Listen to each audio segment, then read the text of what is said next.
എന്നെ അറിയില്ലേ? ഞാനിവിടുത്തെ ദാസിപ്പെണ്ണ. ദാസിപ്പെണ്ണോ? ആ. അപ്പൊ മീനാക്ഷിയല്ലേ അവിടെ കുളിച്ചോണ്ടിരുന്നത്? മീനാക്ഷി പോയല്ലോ. അതല്ലേ ഞാൻ തമ്പുരാന്റെ അടുത്തേക്ക് വന്നത്. ഇപ്പൊ ഇവിടെ ഞാനും തമ്പുരാനും മാത്രമേ ഉള്ളൂ. എനിക്ക് തമ്പുരാന് വലിയ ഇഷ്ടാ. നിന്നെ കണ്ട ഒരു ദാസിപ്പെണ്ണാണെന്ന് പറയില്ല. മംഗല്യ സൗഭാഗ്യം ഉണ്ടായിരുന്നെങ്കിൽ നിന്നെ ഞാൻ തമ്പുരാട്ടിയാക്കിയാലേ. എങ്കിൽ അതെന്റെ ഭാഗ്യ. ദേ, സന്ധ്യാസമയത്ത് ഇങ്ങനെ ഒറ്റയ്ക്കൊന്നും ഇറങ്ങി നടക്കരുത്.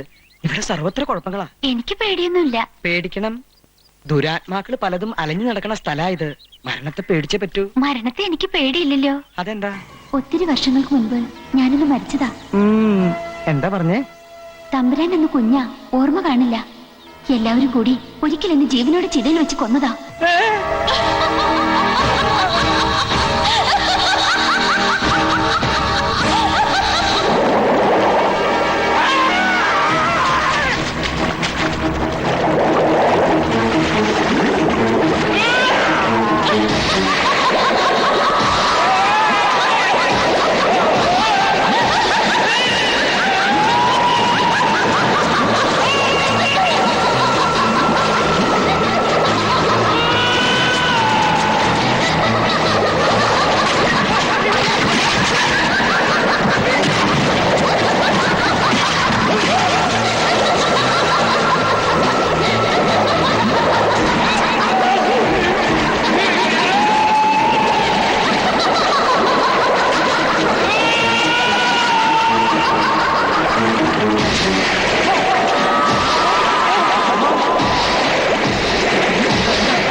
എന്താ എന്താ ഇവിടെ ഒരു ബഹളം? എന്തു പറ്റി എന്റെ രാമന്? അയ്യോ കൃഷ്ണ, എന്താ പറ്റിയേ? എനിക്കൊന്നും അറിയില്ല മുത്തശ്ശി.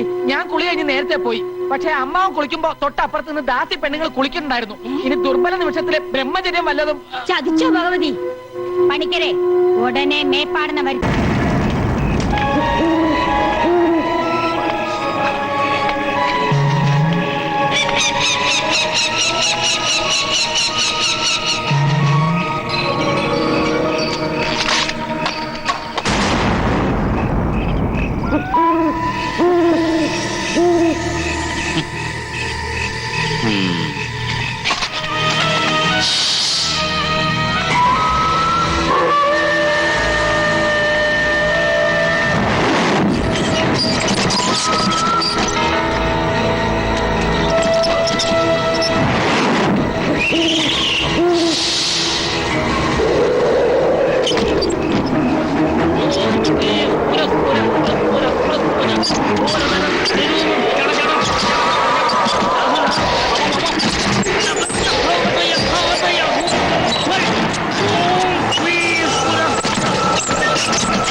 ഇത്രയും കാലം ഭയപ്പെട്ടിരുന്നത് സംഭവിച്ചിരിക്കണു.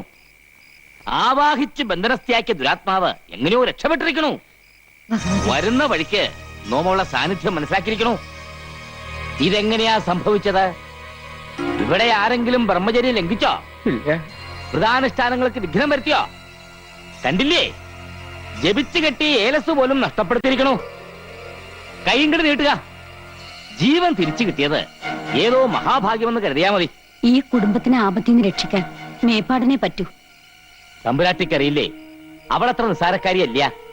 ഗർഭിണിയായിരിക്കുമ്പോ ജീവനോടെ വെന്തരിഞ്ഞവളാ. ലോകത്തൊരു മാന്ത്രികനും പെട്ടെന്ന് അവളെ ആവാഹിക്കാൻ പറ്റില്ല. 41 ദിവസത്തെ വ്രതാനുഷ്ഠാനങ്ങൾ ഹോമങ്ങളും ചെയ്ത് കരുത്താർജിച്ചാണ് അന്ന് അവളെ നോം ആവാഹനം ചെയ്തത്. വീണ്ടും ആ കരുത്ത് നേടേണ്ടിയിരിക്കണോ? ഇല്ലെങ്കിൽ നമ്മെപ്പോലും അവൾ അപകടപ്പെടുത്തിയിരിക്കും. തൽക്കാലം എല്ലാവരും കരുതിയിരിക്കുക. ജപിച്ചു കെട്ടിയ ഏലസ് നഷ്ടപ്പെടാതെ സൂക്ഷിക്കുക. കടുത്ത ബ്രഹ്മചര്യവും കർമ്മങ്ങളും കർശനമായി പാലിക്കുക. പരസ്ത്രീകളുടെ സാമീപ്യം ബ്രഹ്മചര്യ ലംഘനാവോ? എന്താ സ്ത്രീ സാമീപ്യം വേണമെന്ന് കൃഷ്ണൻ തമ്പുരാൻ വല്ല മോഹം ഉദിച്ചോ? ഏയ് അങ്ങനൊന്നുമില്ല, അറിഞ്ഞിരിക്കാം. ഈ തറവാട്ടിൽ ഇന്ന് ജീവിച്ചിരിക്കുന്ന അനന്തരാവകാശികളായ 3 ആന്തരികളും കർശനമായി ബ്രഹ്മചര്യം പാലിച്ചേ പറ്റൂ. എന്നെ നോട്ടിട്ടിരിക്കും. രാമക്കളൊക്കെ മരിച്ചു, എല്ലാം ദുർമരണങ്ങളായിരുന്നു. വിവരങ്ങളൊക്കെ ഞാൻ പറഞ്ഞിട്ടുണ്ട്. ഓ നന്നായി. ഇവിടെ ജനിക്കുന്ന പെൺകുട്ടികൾക്ക് മാത്രമേ വിവാഹം വിധിച്ചിട്ടുള്ളൂ. ഞാനും അങ്ങേപ്പോലെ ശുദ്ധ ബ്രഹ്മചാരിയാ, താടിയില്ലാന്നേ ഉള്ളൂ. ആ. എവിടെയാണാവോ സ്വദേശം? ഭഗവതി ഊമയാണല്ലേ? സ്വാമി മൗനവ്രതത്തിലാ. അയ്യോ, ഈശ്വര, അത്ര ജ്ഞാനിയാ. അങ്ങനെ ഉള്ളവരെ മൗനവ്രതം ആചരിക്കൂ. വ്യക്തമായില്ല സ്വാമി അവിടുന്ന്. ഓ മനസ്സിലായി മനസ്സിലായി. എന്താ? അധികം വൈകാതെ ഈ കോലോത്ത ശാപം തീരുവന്ന് ഇവിടത്തെ പുരുഷന്മാർക്ക് മംഗല്യ സൗഭാഗ്യം കൈവരുമെന്ന്. ഈശ്വരോ രക്ഷതു. അങ്ങനെ ഒരു സമയം ഉണ്ടായിട്ട് വേണം എനിക്ക് മനസമാധാനായിട്ട് ഒന്ന് കണ്ണടയ്ക്കാൻ. അങ്ങ് കുറച്ചു കാലെങ്കിലും ഇവിടെ കഴിയുന്നത് ഞങ്ങൾക്കൊരു സുഹൃതമായിരിക്കും. ധൃതി പിടിച്ച് പോണോന്ന് കൽപ്പിക്കരുത്. ഹിമാലയത്തിലെ മഞ്ഞുരുകൾ നിന്നിട്ട് ഇനി സ്വാമി കേരളം വിടും. മതി മതി. എന്താ എന്താ പറഞ്ഞേ? ഒന്നും മനസ്സിലായില്ല. പിന്നെ നീ എന്തിനാ ചിരിച്ചേ? ഒന്നും മനസ്സിലാവാത്തോണ്ട് ചിരിച്ചതാണ്. എന്നാലേ എനിക്ക് മനസ്സിലായി. സ്വാമികൾ പറഞ്ഞത് അമ്മാവന് വ്രതശുദ്ധിയില്ല, മനസ്സിൽ കളങ്കമുണ്ട്, അതുകൊണ്ട് ഈ ചാവടിയിലേക്ക് വരാൻ പാടില്ല, അല്ലേ സ്വാമി? എന്താ രാമ ഞാൻ ഈ കേക്കണേ? അയ്യോ, മുത്തശ്ശി. ചെയ്യിക്കാം സ്വാമി, ചെയ്യിക്കാം. എന്താ എന്താ? അമ്മാവൻ ഇന്ന് രാത്രി മുഴുവൻ ആഹാരം കഴിക്കാതെ ഉപവസിക്കണമെന്ന്, സന്ധ്യയ്ക്ക് രാമായണത്തിലെ കിഷ്കിന്ധാകാന്ഡം മുഴുവൻ വായിച്ചു തീർക്കണമെന്ന്. അയ്യോ, ഇവൻ വെറുതെ ഓരോന്ന് പറയാ. അദ്ദേഹം ഇതൊന്നുമല്ല പറഞ്ഞത്. അദ്ദേഹം ഇത് തന്നെയാണ് പറഞ്ഞത്. ദേ ഇങ്ങനെ കാണിച്ച രാമായണം വായിക്കാന്നാണ് അർത്ഥം. ഊമയുടെ ഭാഷ നിനക്ക് എങ്ങനെ മനസ്സിലായി? ഞായറാഴ്ച TV കാണാറില്ലേ, അത് കണ്ട് പഠിച്ചതാ. തർക്കം ഒന്നും വേണ്ട, ഞാൻ പറയണത് അങ്ങോട്ട് അനുസരിക്കുക. അതെന്നെ മുത്തശ്ശി പറയട്ടെ. മുത്തശ്ശി പറയട്ടെ. രാമൻ ഇന്ന് ഉപവസിച്ച് രാമായണം മുഴുവൻ അങ്ങോട്ട് പാരായണം ചെയ്യാ. പല്ലും കടിച്ചലറിക്കൊണ്ടു പാലിയും നില്ലു നില്ലുന്നണഞ്ഞോരു നേരം തഥാ. പല്ലും കടിച്ചലറിക്കൊണ്ടു പാലിയും നില്ലു നില്ലുന്നണഞ്ഞോരു നേരം തഥാ. മുഷ്ടികൾ കൊണ്ടു താടിച്ചതു ബാലിയെ ദുഷ്ടനാം ബാലി സുഗ്രീവനെയും തഥാ. വേണ്ട വേണ്ട, എന്നോട് കളിക്കാൻ നിക്കണ്ട. ഏലസ എന്റെ കയ്യില്. എറിഞ്ഞു ഓടിക്കാൻ നോക്കുകയാണല്ലേ? രാമായണം വായിക്കണത് നിനക്ക് സൂഹിക്കണില്ല. മുത്തശ്ശി ഇവിടെ വായിക്കാൻ സമ്മതിക്കണില്ല. എന്റെ അടുത്ത് വേണ്ടാട്ടാ, പോയിക്കോ പോയിക്കോന്ന്. എനിക്ക് ധൈര്യമില്ലെന്നാ നിന്റെ വിചാരല്ലേ? ആ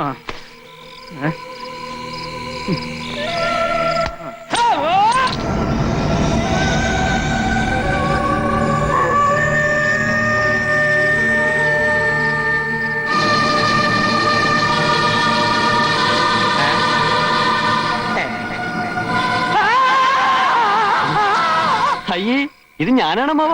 ഒറ്റടിയൊന്നുണ്ടല്ലോ. ഇങ്ങതാ പോ. ഇതെന്റെ കയ്യിലിരിക്കട്ടെ, എനിക്കിതുകൊണ്ടൊരാവശ്യമുണ്ട്. അമ്മാവന്റെ ശബ്ദമൊന്നും കേൾക്കണില്ലല്ലോ. കിഷ്കിന്ധാകാന്ഡം ഇത്ര പെട്ടെന്ന് വായിച്ചു തീർന്നോ? മുത്തശ്ശി ഇത് ഞാനാ. കുട്ടികളെ മാറ്റില്ല നിനക്ക്. മനുഷ്യന്റെ നല്ല ജീവൻ അങ്ങ് പോയി. അതിനുള്ള ശിക്ഷയായിട്ട് യുദ്ധകാന്ഡം കൂടി വായിച്ചു തീർക്കട്ടെ അല്ലേ? അതെ അതെ, മുഴുവൻ ഇരുന്ന് വായിക്ക. ഊണ് കഴിച്ചിട്ട് വായിച്ചാ പോരെ? എന്റെ കുട്ടിയോട് ഞാൻ പറഞ്ഞിട്ടില്ലേ ത്രിസന്ധ്യക്ക് മുമ്പ് കോലോത്ത് വരണമെന്ന്?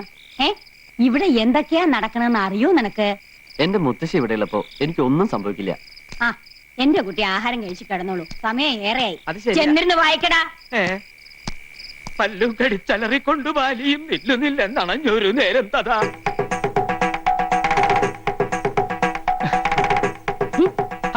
പരിഭവിക്കാതെ സ്വാമികളെ, ഈ പാലങ്ങോട്ട് കുടിക്ക. നിവർത്തിയുടെ കൊണ്ടല്ലേ എനിക്ക് ഇങ്ങനെയൊക്കെ ചെയ്യേണ്ടി വരുന്നത്.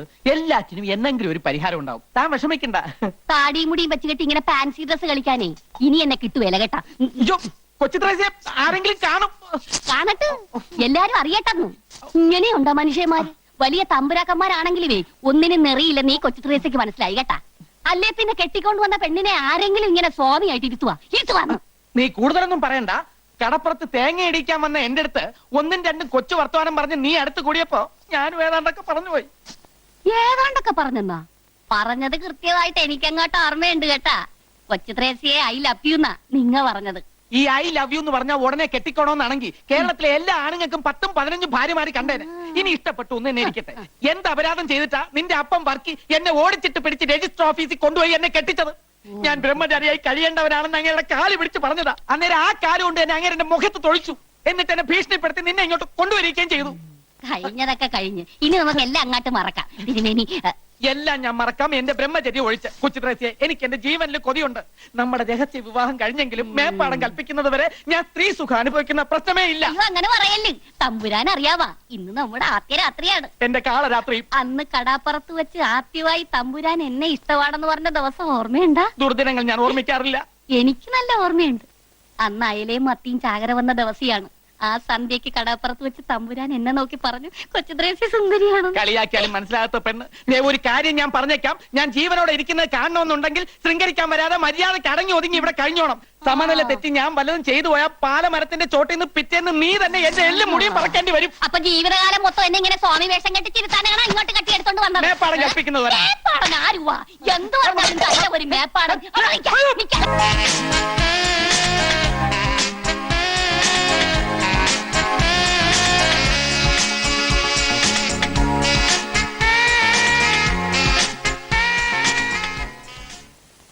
ആ രൂപം കണ്ണീന്ന് അങ്ങോട്ട് മായണില്ല.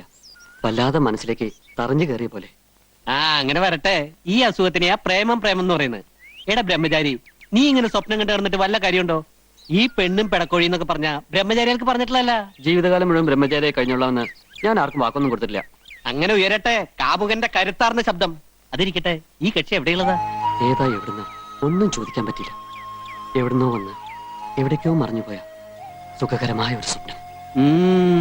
പ്രേമ അസ്ഥിക്ക് എന്നെ പിടിച്ചിട്ടുണ്ട്. കവിത പറഞ്ഞിട്ടില്ലേ? മനസ്സ് തുറന്ന് എന്തെങ്കിലും പറയുമ്പോ നിനക്ക് തമാശ. പിന്നെയല്ല, ഒരു ദിവസം മുഴുവൻ നിന്റെ കൂടെ ഉണ്ടായിട്ടും ഊരും പേരും ചോദിക്കാൻ സമയം കിട്ടിയില്ല അത്രേ. പലതും ചോദിക്കണമെന്നുണ്ടായിരുന്നു, പക്ഷേ അതിനുള്ള അവസരം ഒത്തുന്നില്ല. പേര് മായെന്നാണെന്ന് തോന്നുന്നു. ഭാഗ്യം, അതിപ്പോഴെങ്കിലും ഓർമ്മ വന്നല്ലോ. ഇനി കേരളത്തിൽ മൊത്തത്തിലുള്ള മായമാരുടെ ലിസ്റ്റ് എടുത്ത് അന്വേഷിച്ചാൽ കാര്യങ്ങൾ എളുപ്പമായി. നമ്മുടെ തോട്ടുവക്കത്തെ മേന്റമംഗൾ ഒരു മായുണ്ട്. ഇനി അതായിരിക്കോ? അതായിരിക്കാനാ സാധ്യത. അവരുടെ മൂത്ത മകൻ 7ാം ക്ലാസ്സിൽ പഠിക്കുന്നുണ്ട്. നമുക്ക് അവനോട് തന്നെ ചോദിക്കാം, നിന്റെ അമ്മ പരസ്യ ചിത്രങ്ങളെ അഭിനയിച്ചു തുടങ്ങിയോന്ന്. നിന്നോട് ഇതൊക്കെ പറയാമെന്ന് എന്നെ വേണം തല്ലാൻ. എടാ, നിനക്കറിയാലോ, കോളേജിൽ ഇത്രയേറെ പെമ്പിളേരുണ്ടായിട്ടും എനിക്ക് ആരോട് ഇതുവരെ ഒന്നും തോന്നിയിട്ടില്ല. പക്ഷെ ഇതെന്തോ എനിക്ക് പറഞ്ഞു വെച്ചിരിക്കുന്ന പെണ്ണാണെന്നൊരു തോന്നൽ. എടാ, കാര്യം ഇത്ര സീരിയസ് ആണോ? ഇന്നലത്തെ ഷൂട്ടിങ്ങിന് ഞാനില്ലാഞ്ഞതാ കാരണം. ഞാനുണ്ടായിരുന്നെങ്കിൽ അവളുടെ ഡീറ്റെയിൽസ് മുഴുവൻ, ഭൂമിശാസ്ത്രവും ശരീരശാസ്ത്രവും എല്ലാം ചോദിച്ചു മനസ്സിലാക്കിയേനെ. പിന്നെ നിന്നോടല്ലേ അവള് പറയാൻ പോവല്ലേ? നമുക്ക് ആ ഡയറക്ടർ ഒന്ന് ചെന്ന് കണ്ടാലോ? അയാൾക്ക് ചിലപ്പോൾ അഡ്രസ് അറിയായിരിക്കും. എങ്ങനെയാണേലും വേണ്ടില്ല, ഒന്നുകൂടി